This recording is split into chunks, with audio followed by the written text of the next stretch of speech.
I think so. Go ahead, no. Good morning, ladies and gentlemen. Thank you for being here. Y'all know the setting is somewhat informal. It is a formal meeting, and I'm calling this meeting to order. We're here at the Unitrade Stadium. Today is Friday, January the 6th, 2017, and it's about 8:43 a.m. And proceeding forward, we do have citizens' comments. Anyone wishing to state their opinions, their views, you're more than welcome to do that. We do have a section here, and I know it's somewhat early, but we could bring you up at this point or maybe later on in the meeting, but you are limited to 3 minutes. And we appreciate comments as well, you know, all types of comments. Again, I do want to welcome you to this meeting. Hopefully you all had a safe and joyous holiday season. Good morning.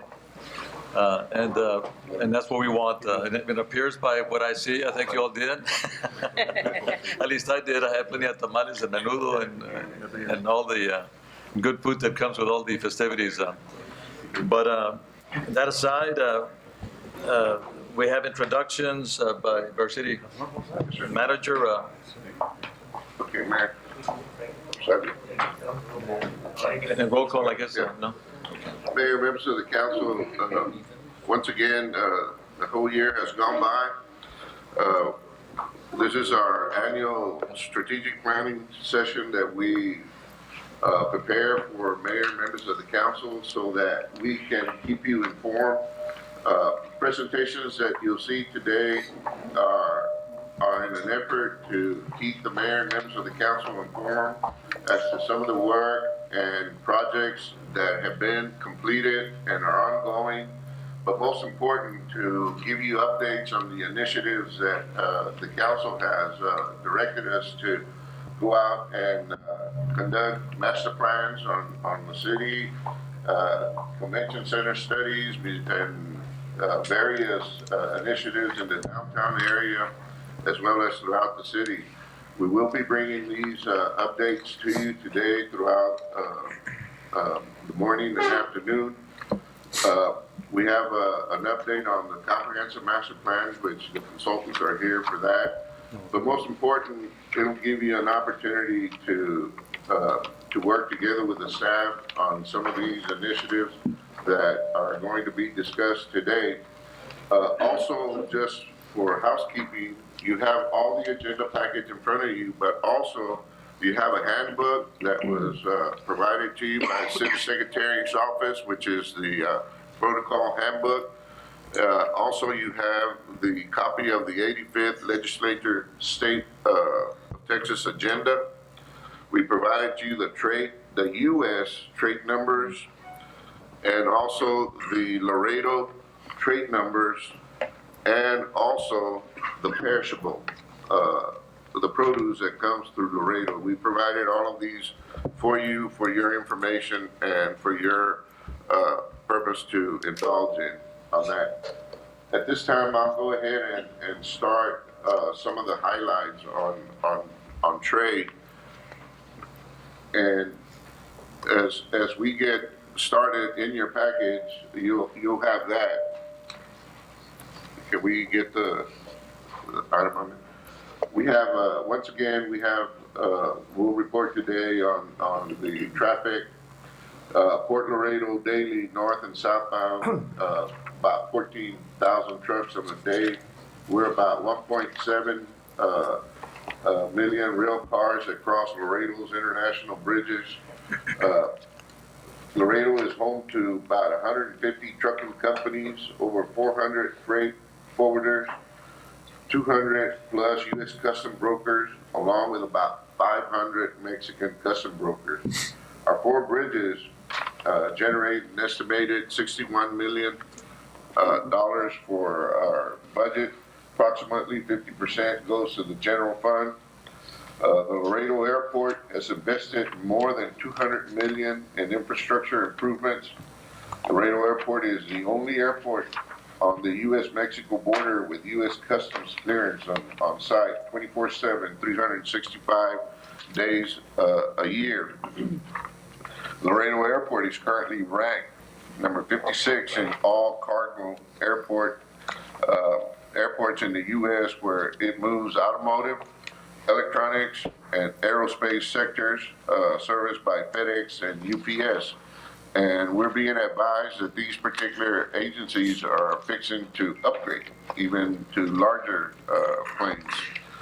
As of December 2015, Laredo ranked number 3 as the largest U.S. Customs district, just behind Los Angeles, New York City.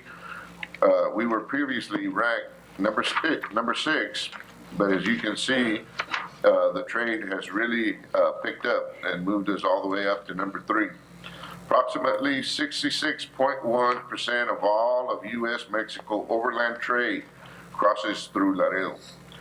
2015, Laredo Customs District with Mexico exceeded 284 billion. It has an increase by about 1.61 as compared to last year, in spite of trade decreasing by 4.78 nationwide. Some other noteworthy statistics: Mexico, China, Malaysia conducted more than 1 billion in a two-way trade through Laredo. Laredo surpassed Detroit to rank number 1 in car parts exports at 1433 billion. Some of the labor force statistics that we, as you can see, the state unemployment rate, and you can see Laredo's unemployment rate, we're at 4.2. These are good numbers for y'all to share with your constituents.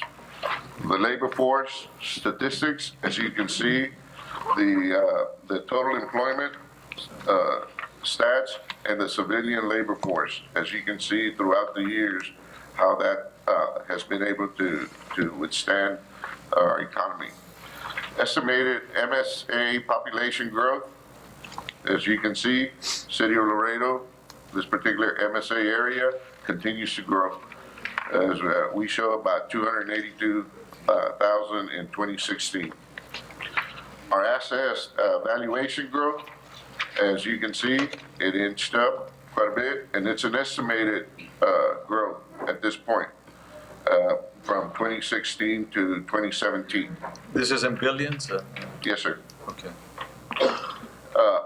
Some of the top 10 taxpayers in our city, as you can see, what the nature of their property and the assessed valuation that they have. These are very important agencies that play a major role here in our city, and we want to make sure that we continue to reach out to them and work together with them as they make a big difference in our community. As you can see the numbers right there in the total assessed valuation just by these 10 top taxpayers here in the city. New building permits, as you can see, from 2015 to 2016, the growth went, to 5,187. And our new building permits valuation, as you can see, the valuation continues to get up there on even with our permits. And this is how we coincide. Morning, ma'am. Morning. Mayor, if you would like to recognize Councilwoman. Yes, Councilwoman Nelly Vilma is not with us. Good morning. And it's her birthday, Mayor. It's your birthday? Happy birthday as Happy well. birthday. We'll sing the mañanitas after the meeting. A little bit, Mayor. We got plenty of microphones for you to say. That's it. Thank you for being with Welcome, us. ma'am. Thank you. Thank you all, council, men and women, and women. Okay. Yes, go ahead. If you would like to show her where we're at. Oh, yes. On the book, We're, first tab. here, we're new building permit.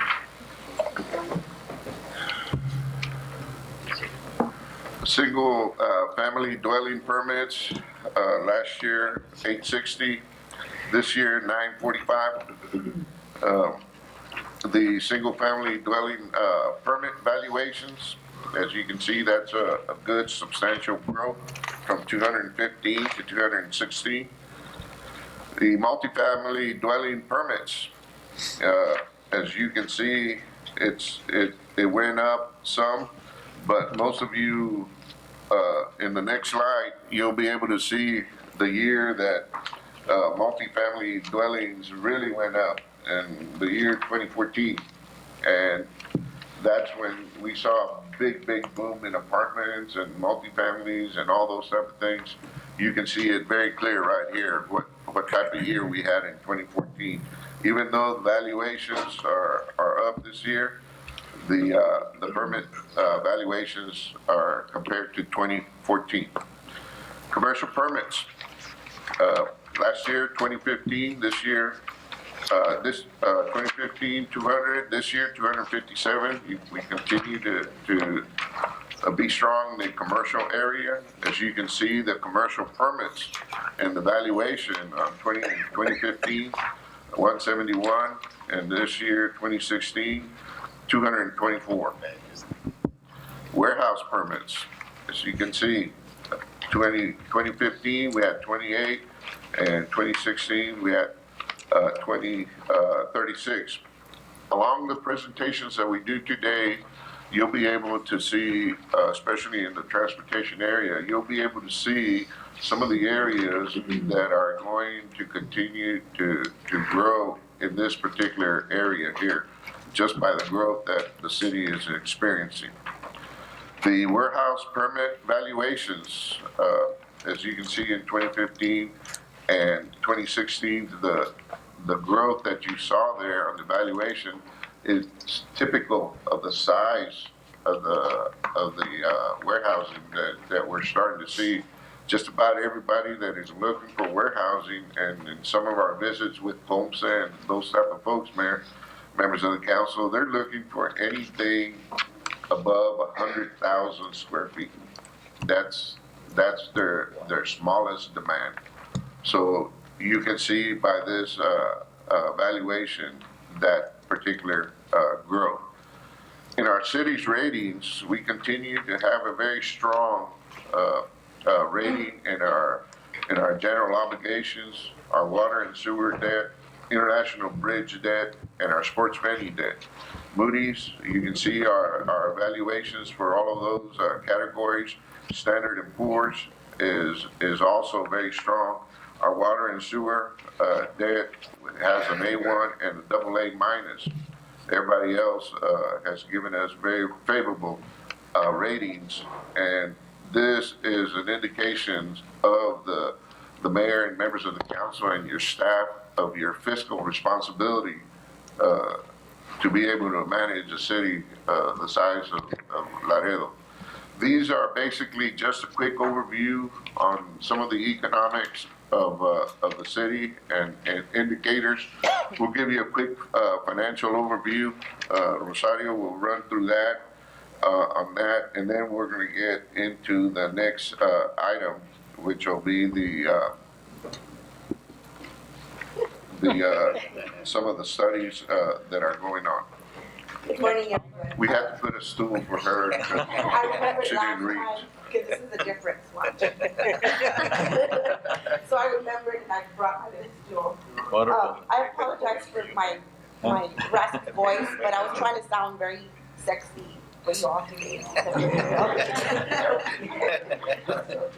Anyway, let me move on to our slide. I want to give you a little bit of history, not overwhelm you all, because this is the foundation of what's to come on what your plan is for the future. And so I wanted to be able to show you where we are right now with the tax rate and the tax levy, if we would go on to that slide. If you see, our tax revenue rate has not changed for the last 13 years. It could be good and it could be bad. It's good for the taxpayer, but in a way the city has tried to do as best we can with what we have. Our general fund, based on that 63 cents, it's divided, part of it, 14 cents is divided for our interest and savings, that's for our debt service. No, it doesn't do it. 14 cents is towards debt service, and 49 cents is going towards the general fund. The 49 cents equates to about $60 million that we collect in property taxes. And the 14 cents is 17 million. So we have an average collection rate of 97. In the past, we collected a bit more. The tax department, along with the tax attorneys, have done a really good job in collections. On the next slide, you'll see a breakdown of sales tax. So when we purchase products, it's 8.25 cents on the dollar. 6.25 for the state, 1% towards the city, 25.25 towards transit, another 0.25 towards the sports venue, and 50.5 to the county. On the next slide, you'll see a breakdown on how much we have collected over the years in sales tax receipts.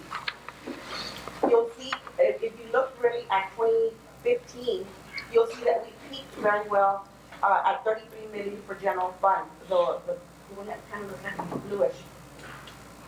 And then we started tapering down. A lot of it has to do with the Mexican economy and with Eagle Ford Shale slowing down some. And so in 2017, we proposed that we will collect 31 and a half or maybe $32 million. We're slightly below budget right now, but we're not worrying about it. We're just keeping an eye on things right now. But this is where we are in sales tax. For sports venue and for transit, we collect approximately about $7.5 to $8 million on an annual basis to be able to meet for their debt service and their operations. On the next slide, if you have any questions, please let me know. Give you some highlights on general fund. As per charter, we are required to keep a fund balance based on expenditures of 15%. Not only do we have that 15%, but we exceed it. Currently, we have at 24%. These are unaudited numbers. Right now, the city is undergoing an audit, and we should be coming back to council in February to give you the final numbers. But we estimate that we will end up the year at $44 million in fund balance, or a percentage of 23%. The following page is just a brief summary of where our general fund revenues are. Our budget is $198 million. So this is what we collect overall. Our largest collection in general fund is property taxes, where we collect about $59 million this past year. That's our number one tax collector. Our second largest. I'm sorry, could you repeat that? Our largest revenue collector is property taxes. Okay. Our second largest is charges for services. What this number has is largely money that comes in from Bridge. We have about $33 million coming in from Bridge.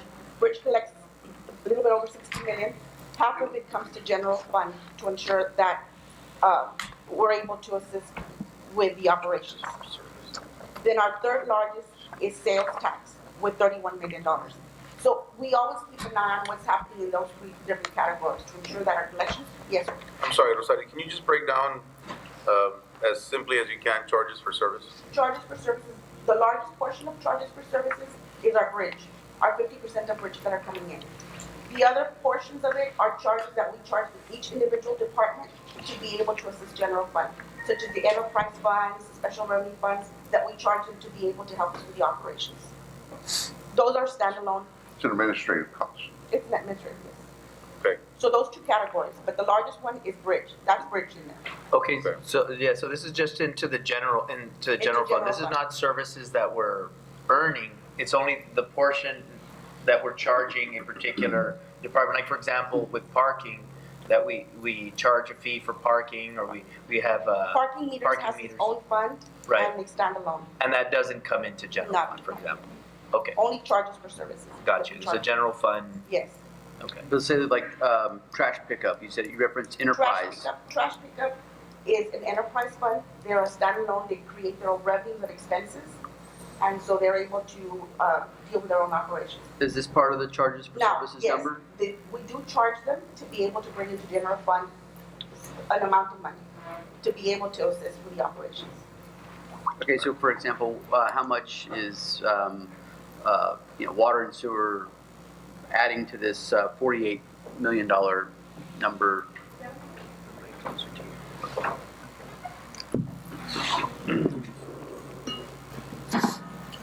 E, Nothing in there. not yet. The water system contributes towards general fund, 2.3 million, and sewer contributes 1.5. I'm sorry, say it again. Sewer contributes 1.5 million, and water contributes 2.3. Can you hear me?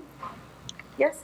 Just let me ask you this, along those lines, this is arbitrary, correct? I mean, management can say, we're low on the general fund, let's tap into these, departments because we need assistance and there's a surplus We could. in those accounts. Is that We could, correct? Is that the way but it's run? as long as we don't hurt the enterprise fund, because they don't get any support from the general fund, with the exception of just this service.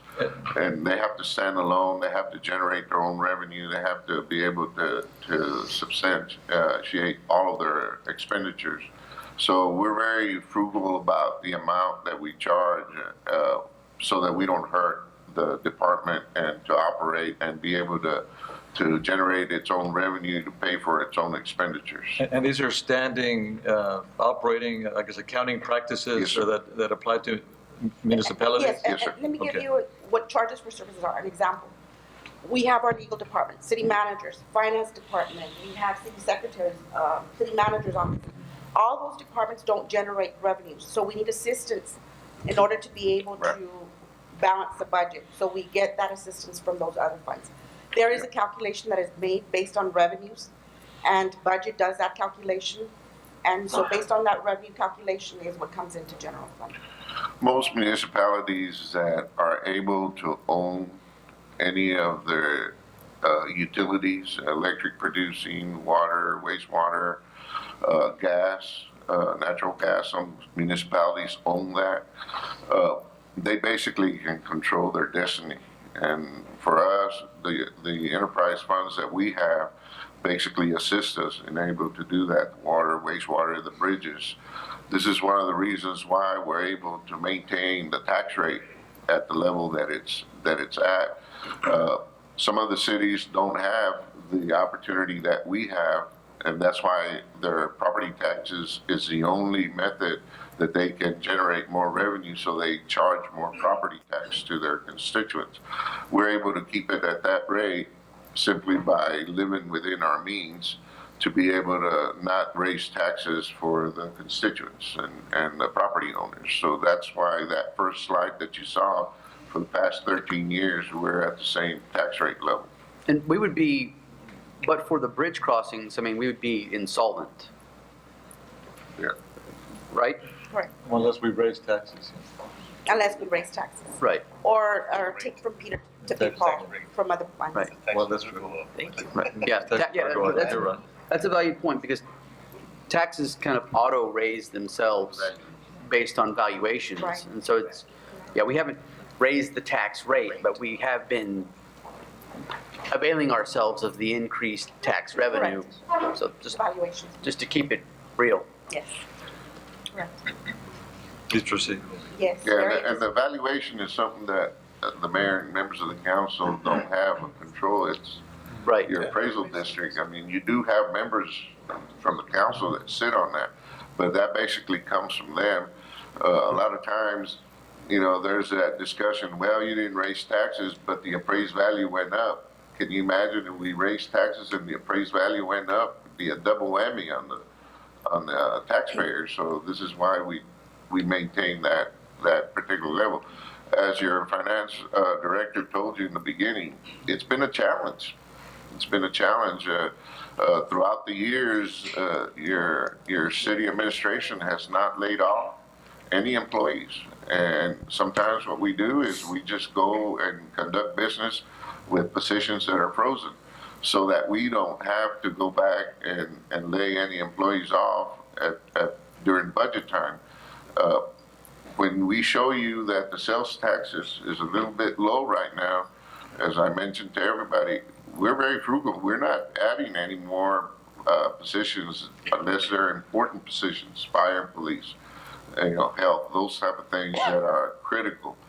But if there's a position that becomes vacant and we can still operate a couple of months without filling that position, we'll do that. in order to stay within the revenues that are coming in.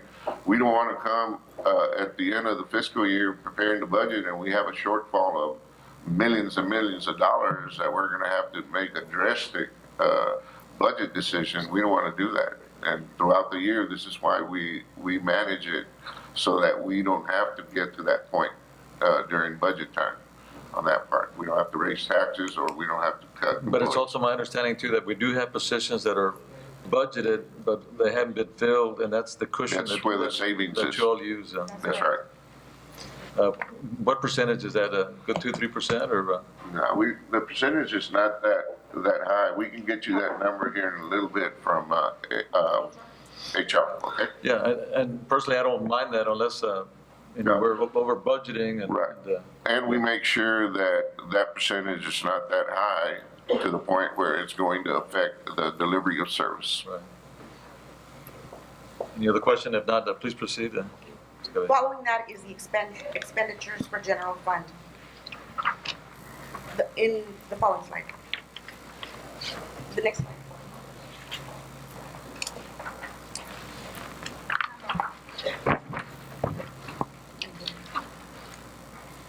I'm sorry, the slide that you were on previously, Yes, sir. could we go back to that one? On the revenues? Because we interrupted you at charges for service. Correct. Could we just kind of keep going Sure. to the rest of the pie? Number 3 would be sales tax. We collect about 31 million or 16%. Another large one would be licenses and permits. Let me ask you this, going back to the sales tax, I know, and through these incentive packages, sometimes we do provide some of the sales tax to the developer, whatever. Is this part of this? We collect it and then we, No. how does that work for me and for the public? Once we commit to a certain percentage of the sales tax for that project, how do we account for it then? We've just recently gotten the EDWA 5, which is something that is going to take effect the following year. So during the budget process, we'll go ahead and ensure that we reserve that money towards it. Okay, so when you show it here, I mean, it's encumbered. I mean, It it's. will, right now it is not, because the No, project is not. but we don't have any other past projects that we've encumbered, sales tax or property No, tax? no. Not Not at sales that tax. level, and also, in order for them to receive their incentive, they have to raise it first. Okay, so okay, but that's, And these are just gross revenues, right? Right, this is right. This but is next year, when we come and you show this same pie, then that amount some of that will be encumbered? Yes, we'll have to have a separate fund completely for that, that amount that we have to pay for, And you'll show it as part of the pie, or? we haven't thought about that quite yet. I know that we'll have a separate Oh, fund. that's fine, I'm just, yeah. Right. Okay. Fines is the other, area that we're looking at. Councilman Fines and Perez, for the forfeitures, record, is not with us. Good morning, sir. $3 million. Yes, sir. That's for court fines, fees, child safety, building fees, Did you say, I'm sorry, you say child safety? child safety. There's a small collection for child safety. Court fines. Court fines. Okay, I didn't realize municipal court had any jurisdiction to collect funds for child safety. Some. Okay, all right. The following one would be fees and collections. That would be for neighborhood empowerment zone, the land development fee, child support fees, credit card fees, etc. Let me ask you this, as far as collections and fines, how do we stand as far as the collection rate? I know there's some delinquent accounts. Do we address that at some For point? tax, for The tax collection is at what, 98%? for taxes, No, but 97%. I'm saying municipal court fines and Municipal court. tickets and that sort of thing. One more on there. No, Yeah, we can get you that information here. Yeah, just so, because I know there was in the millions and we were, trying Yeah, to, there's still a lot of delinquent, fines out there that every year when we do the roundup, we collect, thousands of dollars, but there's still a lot of tickets out there that haven't been paid, in the And millions. Yes, Do sir. we, We as, can get you and that. obviously, no, that's fine, but my concern would be is we need to collect them. Yes, sir.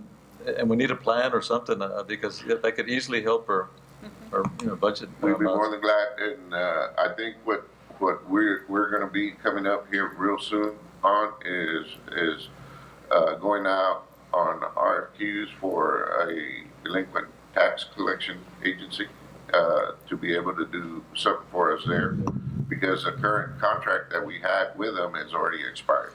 And I'm not saying that it's reflecting on our municipal judge, it's just the process itself. Yes, certainly. It's not helping us. Yeah, we have a lot of delinquent individuals out there that just aren't paying their fines. Well, And Mayor, one of the challenges to that is that over the past few years, there's been constitutional challenges to arresting people for fines. Exactly. And so it does put the municipal court in a difficult situation where, where someone doesn't pay a fine, you can't arrest them. And so that's the big hammer that in the old days used to work. You'd arrest someone and right away they'd show up with their fine money. And you can't do that anymore. And Well, so- let me ask you this, I mean, we can be creative. Yes. Can we put bootstraps, what do you call it, tire straps or those things? Yeah, we can, we can do, I know that any parking ticket, you're gonna get booted. You're gonna get booted if we find your car. But with especially these, with the delinquent accounts, I'm not Yeah. saying, maybe, Yeah, first time, with- second time offenders, that's. But do we have a Sometimes- delinquency issue with, we don't have much of a delinquency issue with parking No, tickets sir. though, because no, the the one that he was asking about, how do municipal we court, handle that? We boot them yeah. because they're parking tickets and we can boot them. Well, let me ask you, can we But apply? municipal court is a little bit different. Yeah, I mean, traffic tickets. traffic tickets, yeah, and then, so we're being a population with a lot, being a community with a large immigrant population, and being with this new statistic that we're being confronted with, the second poorest, allegedly second poorest And we need to city, discuss that in a minute. because it's- in the United States, you can imagine a lot of individuals being ticketed and not having the wherewithal to pay those fines. And so how do you squeeze blood from a rock? And we can hire the best and brightest, Exactly. kneecap breaking, collectors, but these folks just, they're not going to have the funds to Yeah, but pay the fines. But then we have a system, or we spoke about a system, and I forget the acronym, where Ms. Barrera, when they go and apply for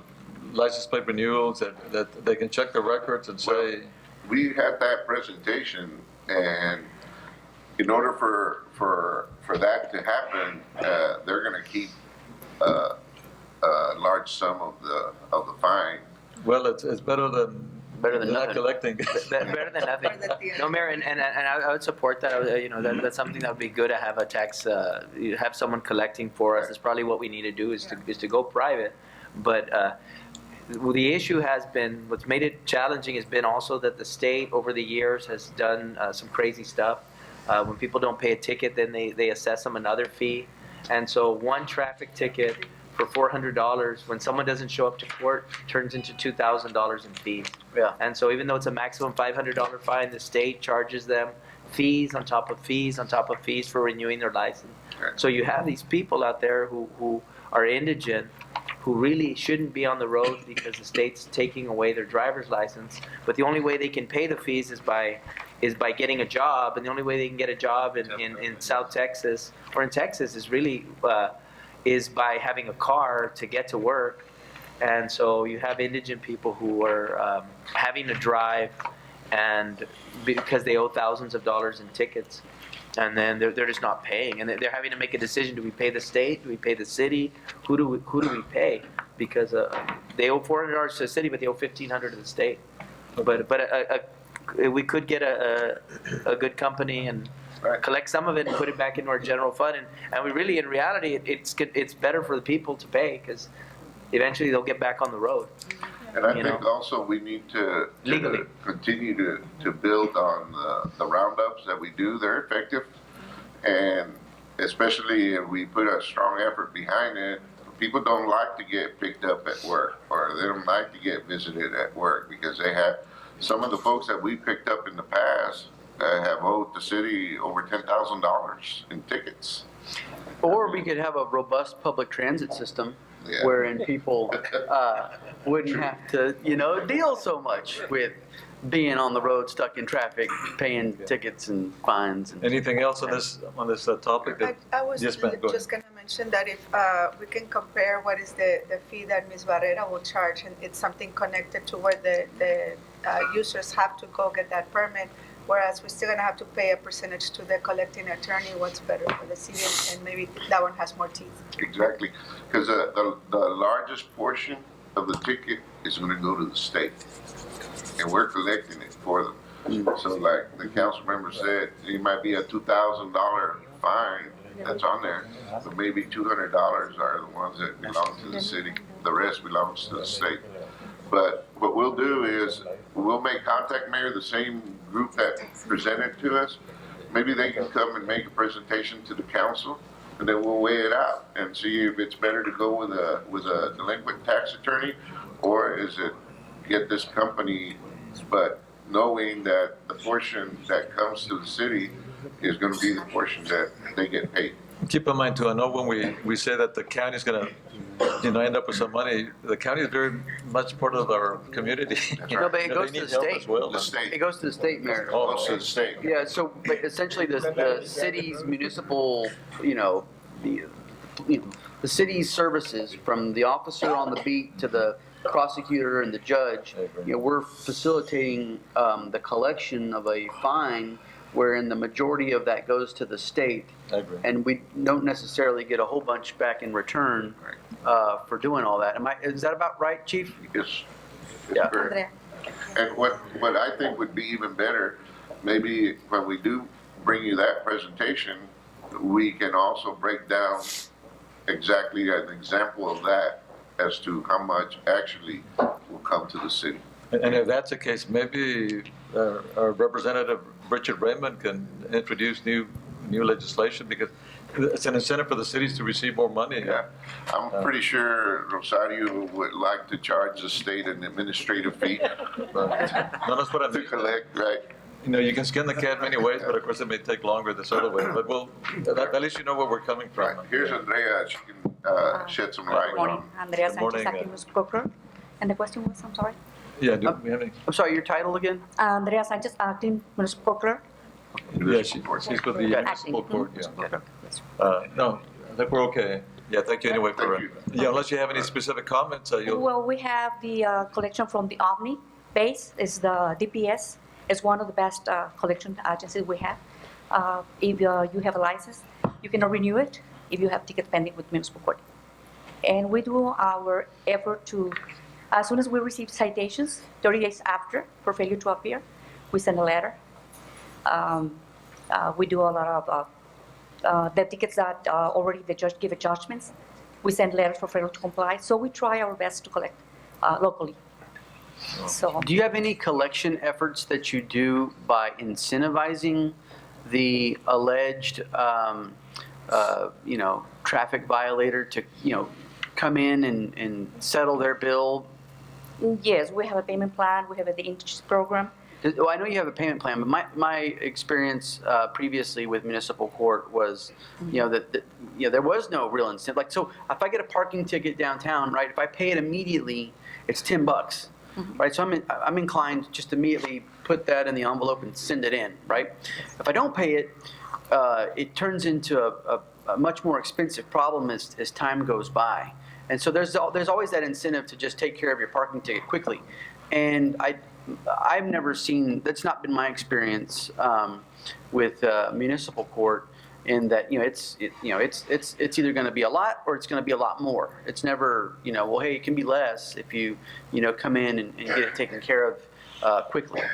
And I'm You just pay- wondering if you all have a program like that, or if you've seen other cities have programs like that work. Yes, we after 30 days, if you don't appear, it's $25 for failure to appear. Failure to appear, and we send a letter for courtesy. Okay, and after that, you make a payment plan. So by the state, we have to charge $20, $25 per ticket. for paying in payment plans. Even though it's 30 tickets, it's $25 for each citation.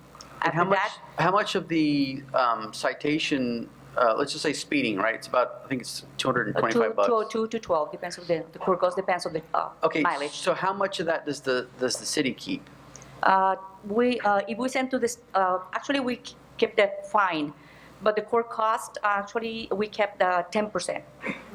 And how much does the state help the municipal court with funding? Only the 10%, we only kept the 10%. And if you collect the citation, we have to send the court cost. We're not delinquent and court cost state or anything like that. As soon as we collect it, we have to send the 10% to the state. I mean, we keep the 10%. We send the whole amount. If, for example, if we have $70 for court costs, we just kept the 10%. We send everything to the state. And have you run the numbers on, you know, is the collecting of that money that those court costs, is it worth it? Yes. If we fail to send the court costs on time, we penalize and we don't receive anything. The city doesn't receive anything. Now, what if we just didn't collect the court costs at all? We have to collect it by state law. It's mandatory. It's mandatory. Because I've yes, been in sir. other jurisdictions where the court costs are waived. No, only in indigency hearings or only that, indigency hearings. If the person cannot work, they give community service and all the fines are waived. And Andrea, do you have any idea what's the balance right now of delinquent fines? Right now, I don't have a figure, but I can have it for you. So we have a lot. It's in the millions. What figure, I'm sorry? How much do we have in delinquent fines? It's in the millions, no, It's in 60, 80 billions, million yes. or something. But we collect in SK every day. We have a lot of tickets that when we have the roundup, so was a state one roundup, was very successful. So we have cases from 1999 that already have judgments. We cannot collect it. We collect a lot. I don't remember how much we collected, but we have a lot of calls, a lot of collection on that area. And that we're talking about tickets when the fine was $185, $285, but with a warrant, so it comes pretty good. We have phone calls, payments by mail, you know. We collect pretty good. It's sort of collapsed. So we try our best to collect with the amnesty program, inside collections, and we used to have the Lombard collection agency. And all these warrants, the judge is recalling all that. But before we recall it, we send a letter to the defendant, make sure they have another opportunity to make payment arrangements. And we're collecting a lot on that too. Let me ask you this, I know it's a hot topic, but maybe we need to bring it back at some point in council, Mr. City Manager, so you can come up with proposals as to how best we can address this. And we've jotted it down to bring to mayor and council a full-fledged presentation. Okay, great, thank you. Yeah, we have a lot of stuff to cover, Sure. so if council doesn't mind, we'll Yes, move sir. forward. Rosario, thank you very Thank you, much, thank you. Andrea. Do you want to continue with that chart, or do you want to go on? Oh, to yeah, others? okay, so under licenses and permits, how much of that is Maquinita's money? 2.5. It's like 2.5 or 3 million.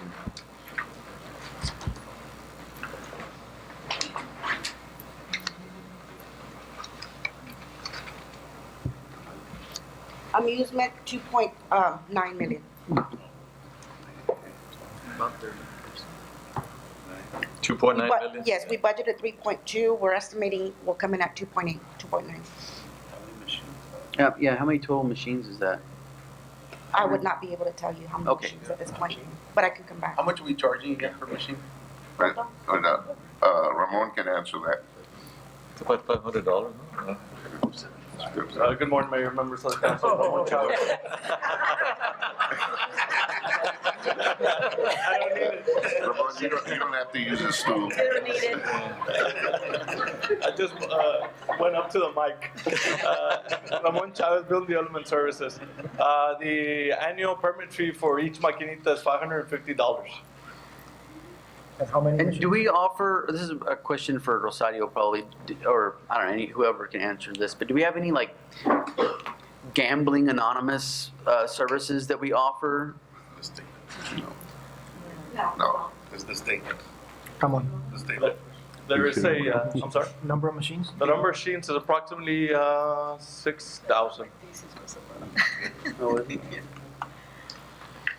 I know, as part of the ordinance, there's a sign that must be placed on each establishment. And that's a state. it's not- Yes, that is correct. It's an agency with the state, right? Yes, that correct. Provides that. So 1-800 numbers, Yeah. that's gotta be posted. Have you ever called it? Uh, No. Just to see if there's actually somebody there answering. Do you have a gambling problem? No, I don't, sir.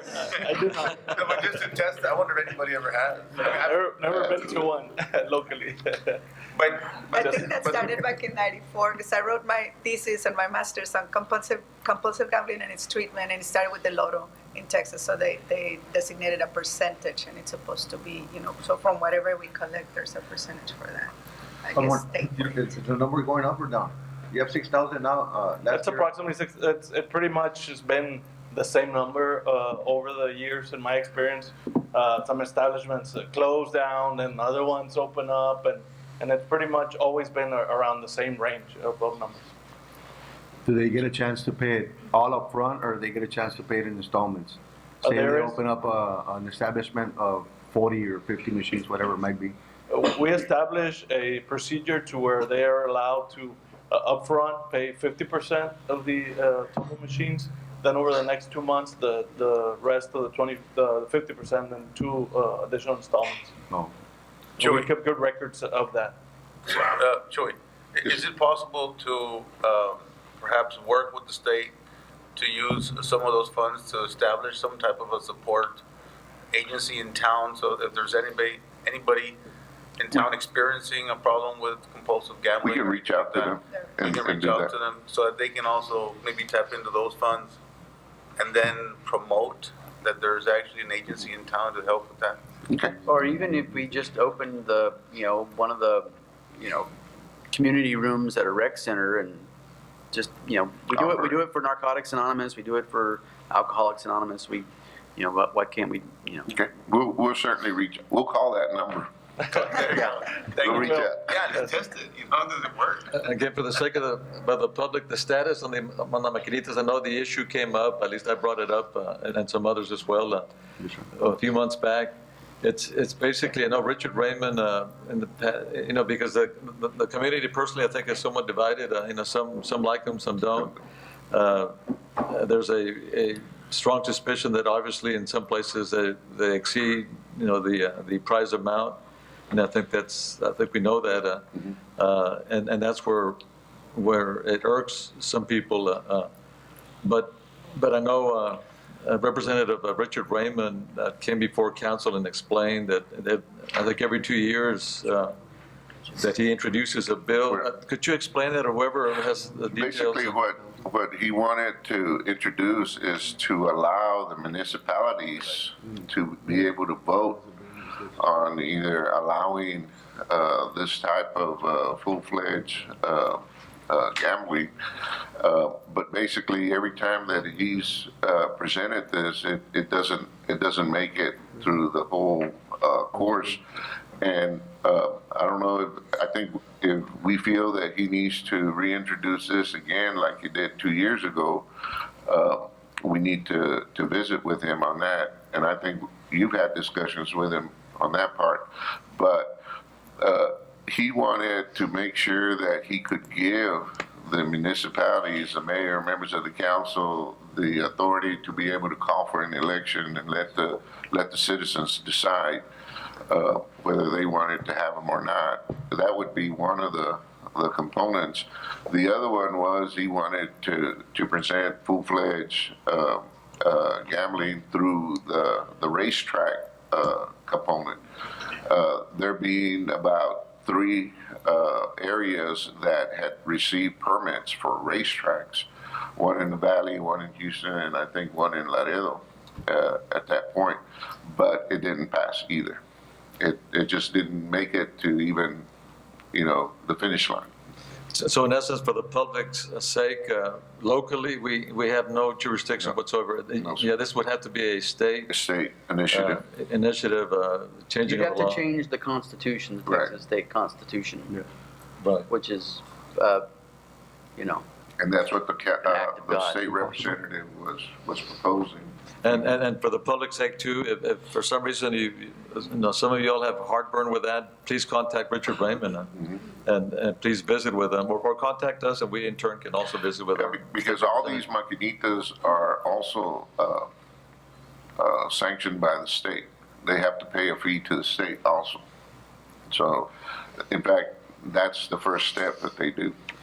And of course, the flip side to that is, you know, why aren't we enforcing the establishments that are violating, you know, the And price component? Chief Garner, he can report on that. We do have various task forces, and not just from the law enforcement, but also building, health department, PD, fire, and everything. They go out as a team, and they check up on these facilities, Chief.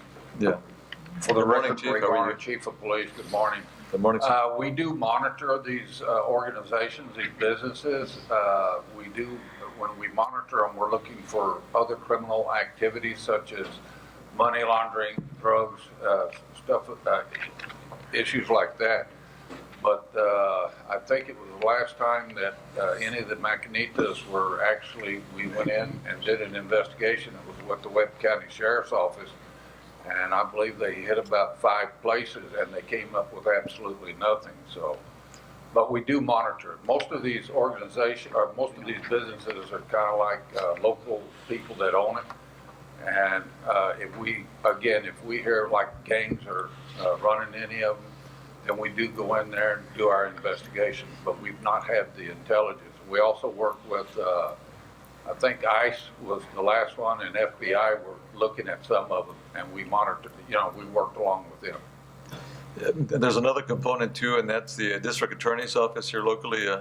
You all work hand in hand with that office, and it's really up to them as well to initiate or want to prosecute, I guess, these. Yes, sir, that's correct. And of course, you know, when we do our own investigation, we vet this with the DA's office. Okay. Would you say in the last 2 months, have you all, do you know of a case that has been prosecuted in the last 2-3 months? No, we probably haven't had a prosecution of any case within the last year. Okay. And this is just for the public too, you know, we don't keep anything here.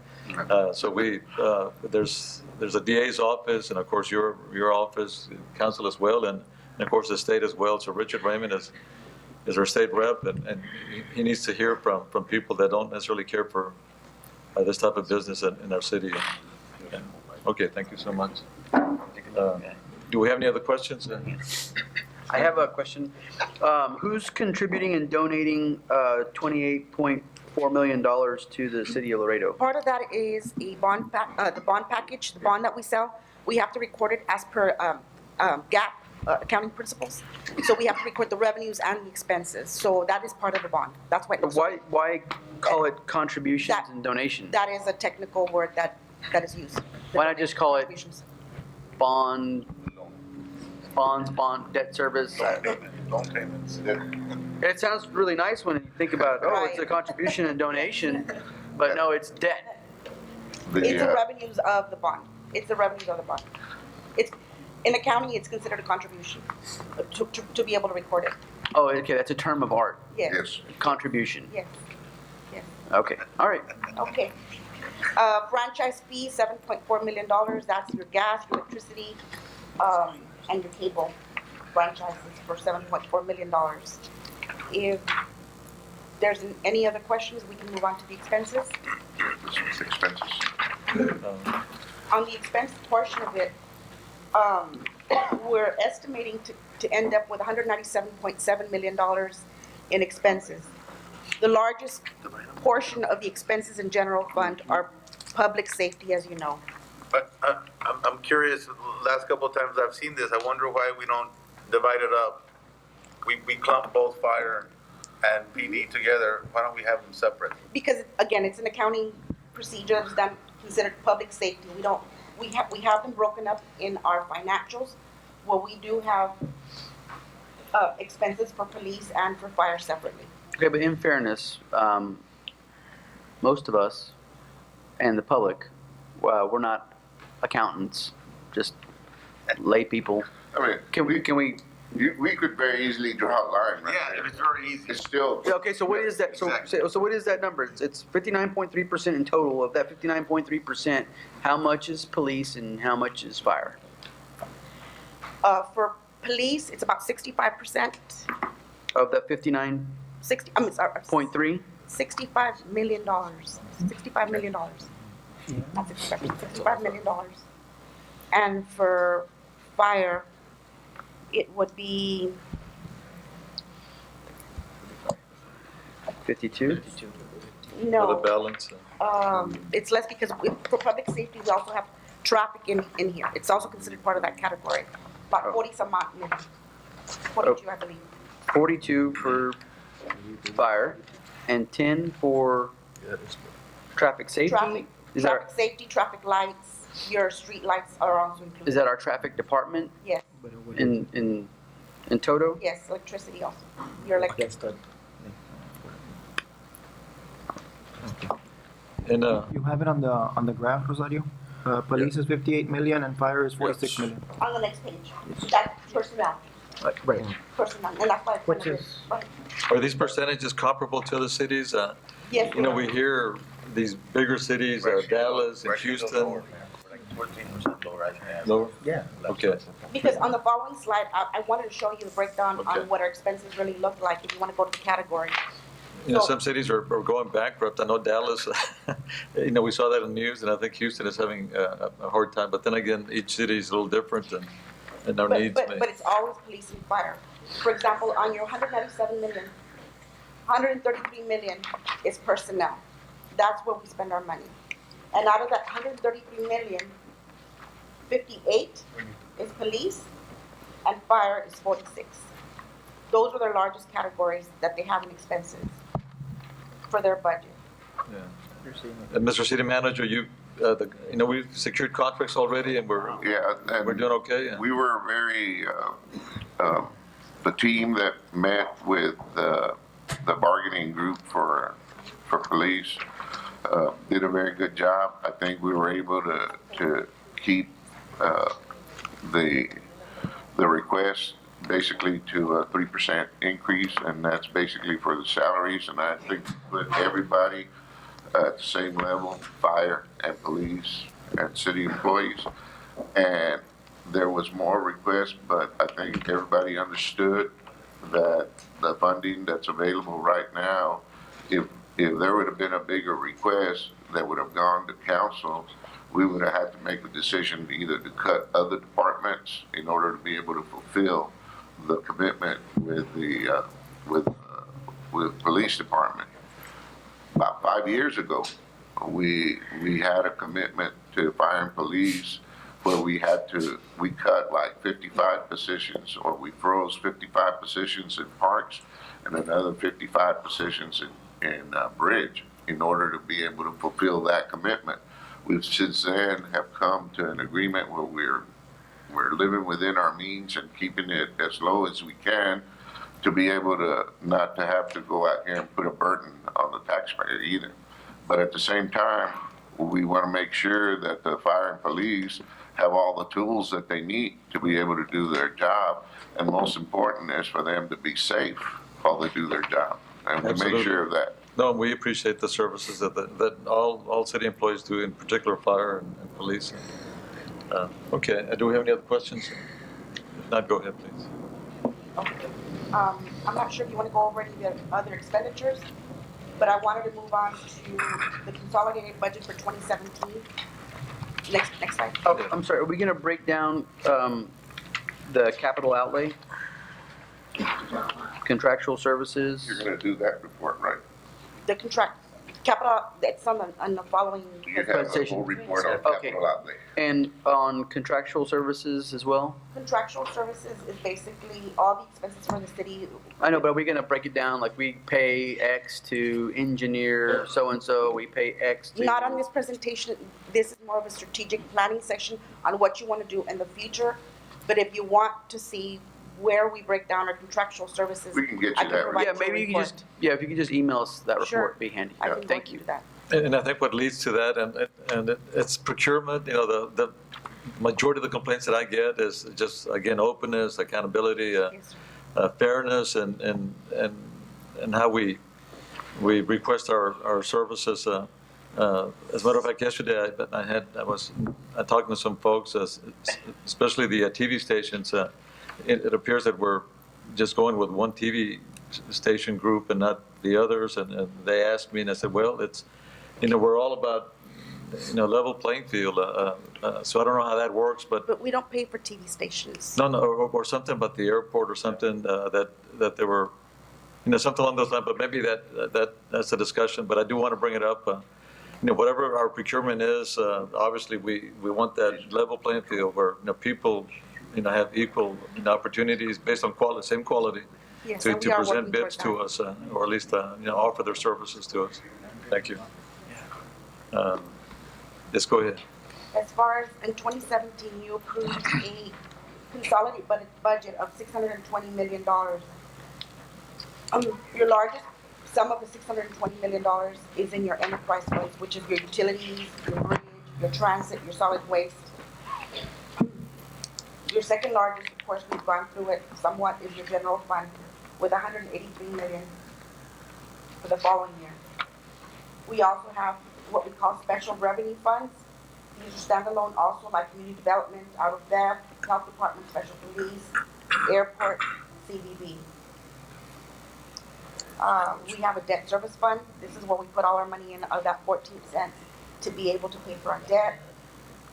Agency funds, permanent funds, minimal amounts of money that we have for trust funds. That is just a summary of what we have out there in revenues and expenses. Under general fund, I mean, that's essentially what our personnel budget. What is that? Our personnel budget for general fund is, It's in Do we have 113 million. Then we have it in the previous slide. 133. oh, yes. 133. Sorry, yes. 133 million, which is 70%. But that's of the total pie. The total general fund pie. That's everybody. So in essence, if you take all of our bridge revenue and all of our ad valorem taxes, the majority plus a little more would go for personnel. Because our bridges, and I know we take half of that, but if we were taking 100%, so it's about 60 million, and then ad valorem taxes we collect about another 60-some million. Yeah. Yeah, so it's, 7. Yeah, but part of the money that comes out of the bridge is, it operates. the bridge. right, yeah, half of it we use for Right. general. There And debt is a service. resolution for bridge. Basically, it's a resolution that has been adopted, and we, the rating agencies have approved it, where we do put 50% into the general fund, but the other 50 first goes towards their debt service to be able to pay for any bonds that they have outstanding for their operations, and then any money after that goes into CIP. Okay, does that conclude your report? Yes. Okay, I have another question. Oh, so go ahead. Under the capital projects funds, just this 1%, is that consistent with other cities? Is that all they throw at their capital projects? Yeah. I would not know. I can certainly look at that. I mean, it depends how active the city is. If they're in a new city, I'm sure there's a lot of development and expenses going on. If it's a more mature, it would be less. Or it's like a major port, say, on the globe? It also depends also on how much bonds are sold by the municipality, how much projects they have, how much infrastructure they're investing in. It all depends on all that. You might have a city that doesn't sell any bonds and reverts everything to their general fund. And here we wouldn't be able to do that. Yeah. It depends on the size of the city also. Thank you. Yes, ma'am, thank you so much. And I know we're moving to the downtown tours and all of that, but the question, were we going to address that question that you and I spoke about, and it's been in the media? We have 4.2 unemployment rate, but then again, we're either below the second- state. No, and we're considered one of the poorest county cities in the entire nation. How do we reconcile that? Can we, it appears to be I you know, would imagine, Mayor, it's they're very low-paying consistent. jobs. I'm sorry? I would imagine it's low-paying jobs.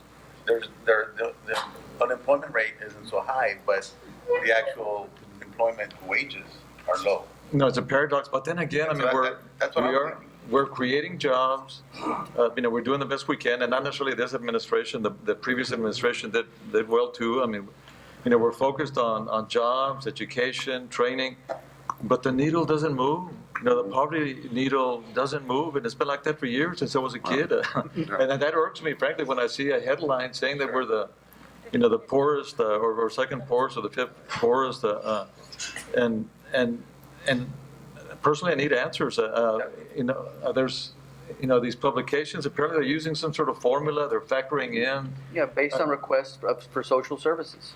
Yeah. It's a big part of it. But maybe we should distinguish that, and if it's different, you know, we should come with a different message, that we're not the poorest based on these factors or whatever. So in other words, what I'm saying is, if it's correct, we should accept it and plan for it differently. And if it's not, we should refute it, and with data or information that distinguishes, you know, our position. And if not, this is why, I know we discussed this, the economic team that we have, you know, the economist team that we have, and I'm hoping to hear from them at some point. Sure. And I think the public needs to know too, because as a mayor, I think that. And I think a lot of the things that your economist is going to report to you on is, there's a lot of those things you already are doing. I think the city is making a tremendous effort to continue to attract businesses. We go out everywhere, Mayor. You've been on those trips also, and we make an effort to incentivize some of these businesses to come into the city. But a lot of it also has to do with our surrounding area also, because they look at the. But I would like to identify that. You know, we kind of talk about it in general terms, más o menos here or there. Personally, I want, this contributes to it, this contributes to it, and then if we don't identify the issues, you know, we can't plan for them. At least I can't. Mayor, if I may, if I can ask the question, what's our living wage here in Laredo? It should be $13 and, what is it, 33 cents or something? We're deciding. I've asked that question several times, Mayor. What's our living wage? Didn't you walk into that room? HR, Monica? And how do we determine that? Who? I believe, was it MIT? MIT did a study, and they determined that the living wage for our area, based on expenses and cost of living for, you know, shelter and food and et cetera, is about $13 and change. I know That was that study, good morning, Monica Flores, HR. Good morning, how are you? That was that study that we talked about a few months back. It was 13, I believe 13 something, that recommendation that was brought forward. But it was just a study conducted by a certain entity. It wasn't nothing. Oh, just MIT, yeah. Yes. No, but. Oh, I don't think it was, I'm sorry, I'm not sure it was MIT or not. No, but there's some federal agencies out there, for example, when there's some you know, some of the stimulus money that was out there, and you're required to pay certain wages. Davis Bacon. Davis Bacon, exactly. So there's some information out there, there's some data that the feds have already put out that we can use. And where I'm going with that, Mayor, is that if we have established, or we know that the living wage in Laredo is $13.50 or whatever it is per hour, then when we're gonna be offering those incentives to these companies, and I've brought it up in the past with previous administrations and it went nowhere, but if we're offering incentives and tax abatements or whatever we're doing, we need to require them to at least have a minimum wage of $13.50 or whatever it is. And I think that's one way that we, as a municipality, can help with that. And of course, when we're out there trying to bring in more businesses to Laredo, that needs to be part of the discussion. You know, how much are you going to be paying? Is it going to be minimum wage? Because we know that our living wage in Laredo is $13.50. That's what it is. But those are steps, mayors, that we can take. No, absolutely, and this is part of the plan that hopefully we as a council can, you know, can review and adopt maybe. That we can continue to work on. A lot of it is going to boil down education. You know, that's, you know, if you maintain a high level of education, you have a high level of workforce. A lot of that, it all has to come together. But let me ask you this, I understand that education is, you know, we touch on it, but we need numbers, we need data. How many more need to be educated to get to that level? How can we move that needle another 2-3% down? We're always 30, 31, 32% poor. But You know, Mayor- what is the definition? Mayor, and that's where we really need to work with the education system, whether it's with our high schools, with our colleges, the universities here in town. We are with our working with private them. sectors. Yeah.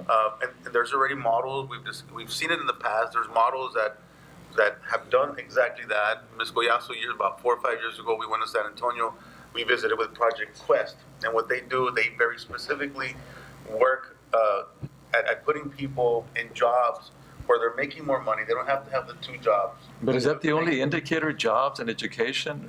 I mean, personally, I think we're moving. I mean, Just Sure, go real quick. What these programs have done is they've gone to the private sector and they have asked them, what do we need? The healthcare profession, for example, is always in need of people. And so there are programs that were out there that would sponsor groups of people, I guess like a class, if you will, and they would come in and they would help them get the education to become an X-ray technician or whatever it is. We have fields in Laredo that are always in shortage. And I've mentioned it again, the healthcare profession. And so what San Antonio has done through Project Quest is they've worked with the private sector, with the universities, and with the city, and the county, I believe, as well. And so they all collaborate together, and these programs are very, very successful. We heard several testimonies at that meeting with Project Quest. I was very, very impressed, and I mentioned it about 4 years ago to council, and it went nowhere. Okay. But those are things that, Mayor, that we can do that would make a difference and would impact, and it shoots at breaking that cycle of poverty. And No, they were and- very successful at breaking. And I'm with you. I think we're all kind of heading that direction, but obviously there's got to be more because I know we're touching on education, on training, on developing, creating, well, not facilitating jobs. The private sector is the one that actually provides the jobs. But obviously there's other factors that we're not looking into that still contribute to the poverty level. Mayor, and, if I may, the biggest factor that contributes to this is the number of people that are undocumented. And I don't say that in a negative way. I'm saying that in an economic way. And if you look at other border communities, Hidalgo County, Cameron County have lower wages than us, more poverty than us. But when you look at a certain population, we may have a population, and that figure, I don't know what it is, whether it's 5% or 10%, and they're working. They're working, but they're earning less than minimum wage at some jobs. Some of these individuals, and when Mayor, when you said, is education the only factor? Immigration is too, because we have undocumented immigrants that have college degrees, but they can't earn what they can't go and work at a hospital.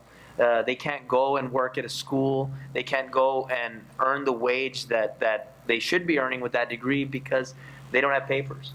And so they may be working in the underground economy. And then we also have a group of immigrants that don't have an education and maybe have less than a middle school education or have a middle school education or less, and then they're working in construction jobs, they're working gardening jobs, they're working in people's homes, in housekeeping, babysitting, and so you have this big part of the community, and it is significant. Well, let me ask you this: how can we measure that?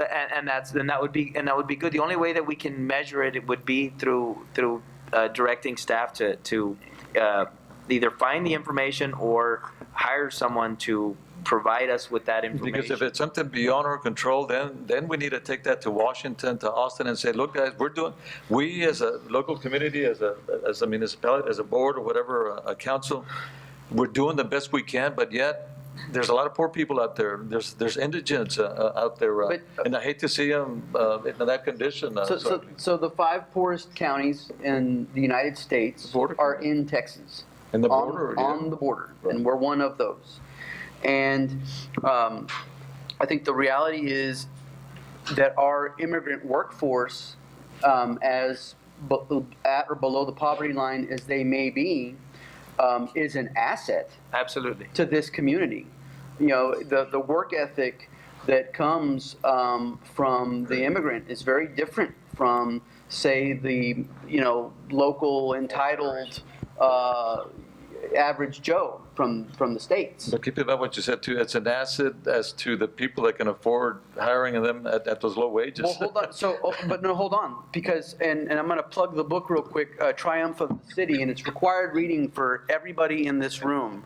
And Mario and Viviana can tell you where to get a copy of it. And what that book, these economists talk about in this book, is that cities have been these centers of gravity for years, where people have come from these rural areas or impoverished areas, and it isn't so much that they're impoverished, because that's just a temporary time frame, right? I mean, I remember being pretty poor at one time in my life too, but because I came to a city, because I got a job, because I went to school, it was a springboard, and so. It's a great place to start, really. You got food, you got shelter, you have a relatively safe community to call home. That's a starting point.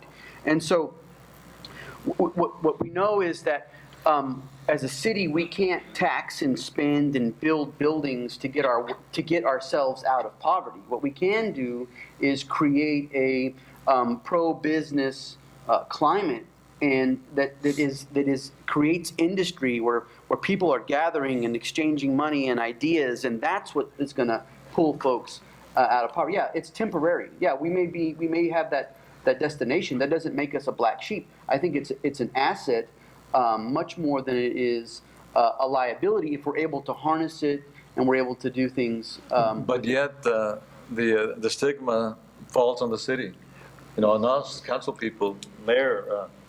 But You know, Mayor, we're responsible for our city and the wellness of our constituency.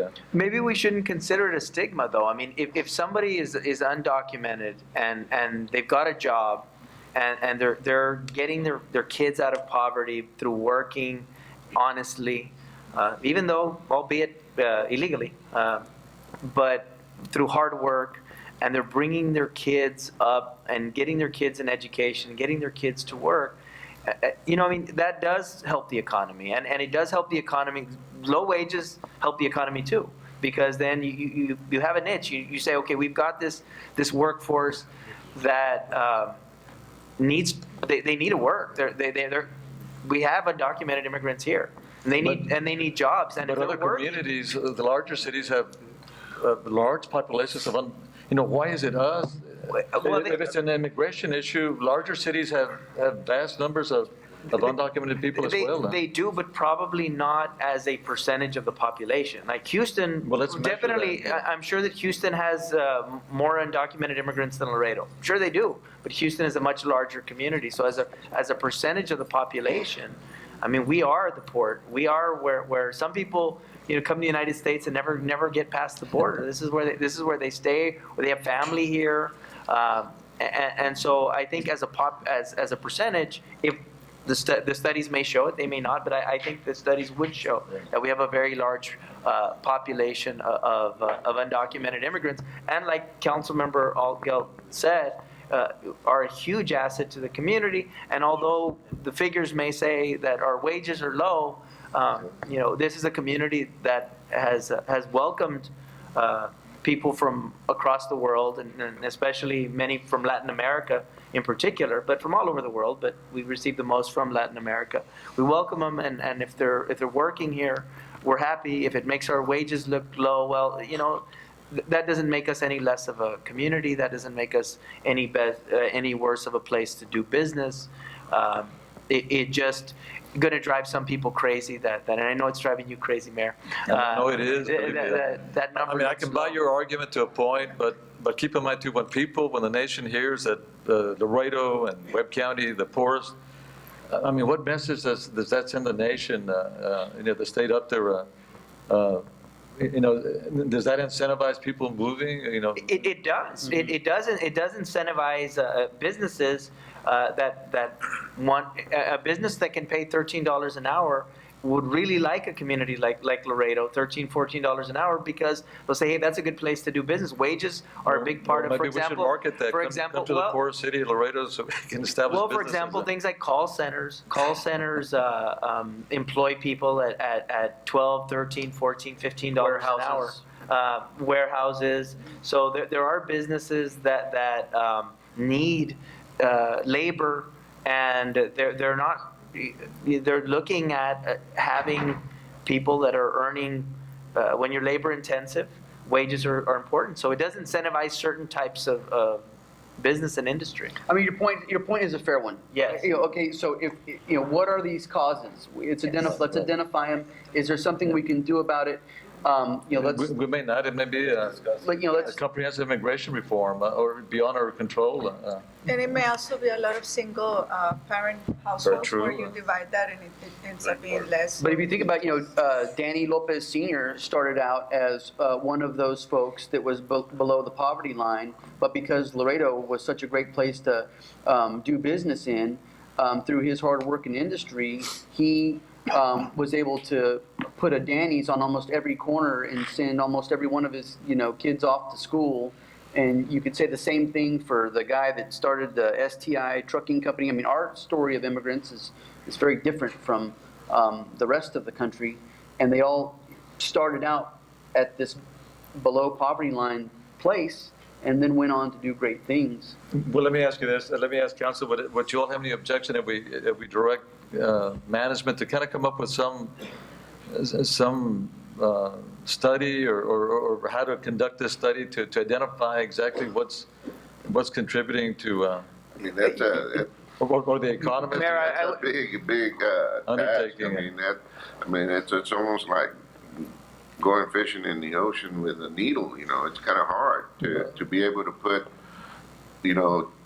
the burden on the city to put something like this together, because there's so many components. In our comprehensive plan, did we address that at all? They're gonna address some of the economic. Okay, so maybe that's it. Yes? All right. Yes. Maybe through the Gateway Clinic, we can also start getting some statistics, because that's where we help the indigent as well. And they're some of the factors were brought in because they were asking for social services. And it doesn't have to be, just say, look, these are the contributing factors, and then we can evaluate those. Yeah, because if we don't have the data, then we can't do anything That's exactly right. about it. And so at some point, depending on what information we do have gathered, then we're going to need to educate ourselves. Otherwise, we're not serving our purpose. So maybe we'll ask. You know what, Mayor, another thing also is we've learned recently that polls haven't been very accurate. So maybe that whoever did that poll was inaccurate, and maybe we can study that and dissect that poll and realize where it was that they went wrong with their conclusion. We can get to the authors of the article. Yeah, and maybe have her. Because I didn't get a phone call. Did you get a phone call? Yeah, we could call that number. I think they're looking Mayor, at empirical data Take a quick demands break, and of social services. yeah, if we don't have any more questions, we can take a real quick break, and we'll let the consultants load up, and we'll go into the comprehensive master plan. We'll touch, Okay. it's an overview. We'll touch a little bit on economics, but it's gonna be an overview on the big picture. As the comprehensive master plan is ongoing right now, and they'll let you know when it's gonna be finished, okay? Sounds good. Thank All you. right. Take about a 10-minute break. 10-minute break? Break. Quick break.